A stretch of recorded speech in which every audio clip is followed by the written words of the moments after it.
कहते हैं जब आप हर खिड़की खोल देते हो तो आखिरी खिड़की आपको खोल देती है। मीरा अब गेस्ट हाउस में अकेली नहीं थी। वो परछाई, वो आवाजें, अब सब चुप थी क्योंकि उसने सबसे जरूरी काम कर लिया था, सच बोल दिया था। सुबह की पहली रोशनी में मीरा 5वीं खिड़की के सामने खड़ी थी। हवा अब डरावनी नहीं थी, बस शांत। उसने खिड़की खोली और पहली बार कोई जवाब मिला। खिड़की की दरार में एक छोटा लिफाफा फंसा था। उस पर लिखा था, मीरा एक आखिरी बार। वो लिफाफा खोलती है। उसमें एक छोटा सा नोट और एक पेन ड्राइव। नोट पर लिखा है, अब समय है कि तुम देखो कि आखिरी सच क्या है। मीरा लैपटॉप ऑन करती है। पेन ड्राइव में सिर्फ एक फोल्डर था, फाइनल फुटेज, और उसमें एक वीडियो। 24 जुलाई रात 1:12 AM।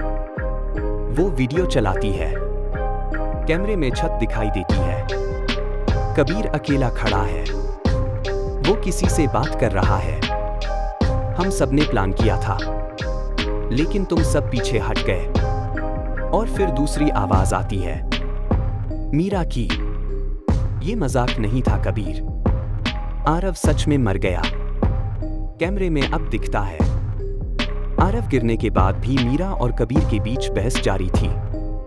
कबीर कहता है, अगर तू कुछ बोलेगी तो सब तुझे ही दोषी मानेंगे। और मीरा चुप हो जाती है। वो सिर झुकाकर वहां से चली जाती है। वीडियो कट हो जाता है। मीरा अब समझ चुकी थी। वो चुप इसलिए थी क्योंकि डराया गया था। उसकी चुप्पी सिर्फ अपराध बोध नहीं, बल्कि एक मजबूरी थी। लेकिन अब ये मजबूरी नहीं रही।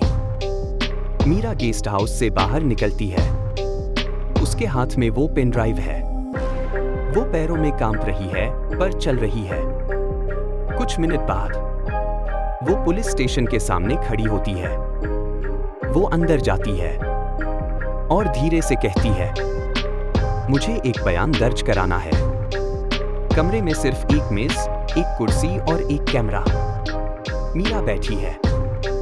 पुलिस ऑफिसर कहता है, आप जो बोलेंगी वो रिकॉर्ड में जाएगा।